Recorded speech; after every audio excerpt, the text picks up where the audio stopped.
ৰাজ্যৰ শেহতীয়া বান পৰিস্থিতিৰ সন্দৰ্ভত মুখ্যমন্ত্ৰী ডক্টৰ হিমন্ত বিশ্ব শৰ্মাই বুজ লৈছে। লখিমপুৰত উপস্থিত হৈ মুখ্যমন্ত্ৰীগৰাকীয়ে বান পৰিস্থিতিৰ বুজ ল'লে আৰু একেটা সময়তে কি মন্তব্য কৰিছে মুখ্যমন্ত্ৰীগৰাকীয়ে সেয়াও শুনাব বিচাৰিছো। গম পোৱাৰ লগে লগে মই মন্ত্ৰী ৰনোজ পেগুকো পঠিয়াইছিলোঁ, বিধায়ক মানৱ ডেকাও আহিছিলে আৰু আজি মই কেশৱ মহন্ত, পীযুষ হাজৰিকা আমি সকলো ইয়াতে আহিলোঁ।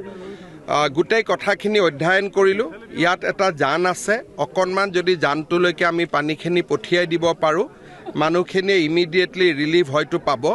মই চেষ্টা কৰিম আৰু অহা কালি পৰহিৰ পৰা আমি এই মথাউৰিটো নতুনকৈ সংযোগ কৰাৰ কাম আৰম্ভ কৰিম। ঠিক বানপানী হৈ যোৱাৰ পিছত ছেপ্টেম্বৰত স্থায়ীভাৱে এই মথাউৰিটো নিৰ্মাণৰ কাম হাতত ল'ম।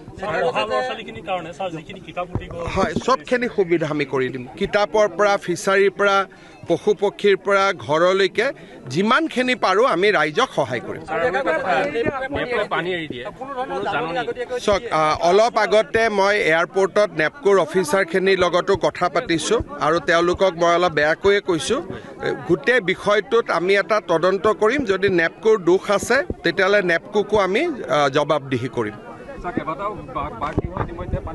সকলোকে সহায় কৰিম। যিমানখিনি মানুহৰ ক্ষতি হৈছে এইখিনি আমাৰ খিলঞ্জীয়া থলুৱা মানুহ, গতিকে যিমানৰ ক্ষতি হৈছে সকলোকে সহায় কৰিম। আপোনালোকে এইটোৱে বুজক যে মই লগে লগে ইয়াতে আহি গৈছোঁ। কিহৰ কাৰণে? যে মোৰ নিজৰ এটা মনত টিভিত দেখিয়ে মোৰ বেয়া লাগিছে। মই লগে লগে ৰাইজৰ মাজত আহিছোঁ, ৩-৪জনকৈ আমি মন্ত্ৰীৰ লগত আহিছোঁ। গতিকে আমি দুখীয়া মানুহখিনিক সহায় কৰাটো আমাৰ দায়িত্ব আৰু আমি সহায় কৰিম।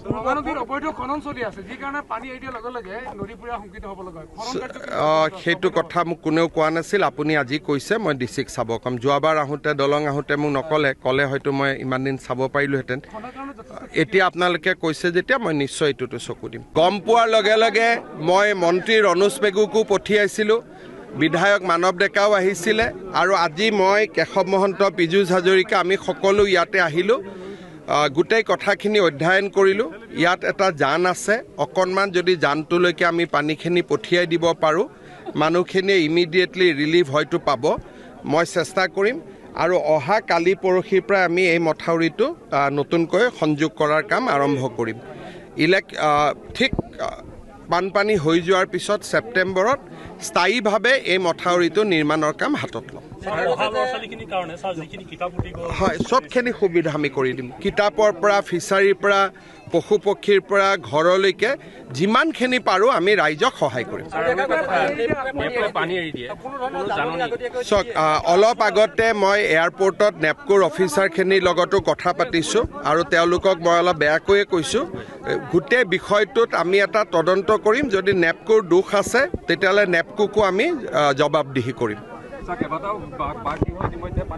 সকলোকে সহায় কৰিম। যিমানখিনি মানুহৰ ক্ষতি হৈছে এইখিনি আমাৰ খিলঞ্জীয়া থলুৱা মানুহ, গতিকে যিমানৰ ক্ষতি হৈছে সকলোকে সহায় কৰিম। আপোনালোকে এইটোৱে বুজক যে মই লগে লগে ইয়াতে আহি গৈছোঁ।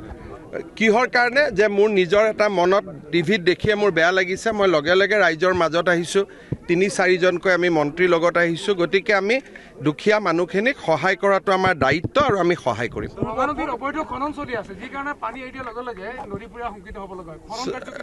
সেইটো কথা মোক কোনেও কোৱা নাছিল, আপুনি আজি কৈছে, মই ডিচিক চাব ক'ম। যোৱাবাৰ আহোঁতে দলং আহোঁতে মোক ক'লে হয়তো মই ইমান দিন চাব পাৰিলোহেঁতেন। এতিয়া আপোনালোকে কৈছে যেতিয়া মই নিশ্চয় এইটোতো চকু দিম।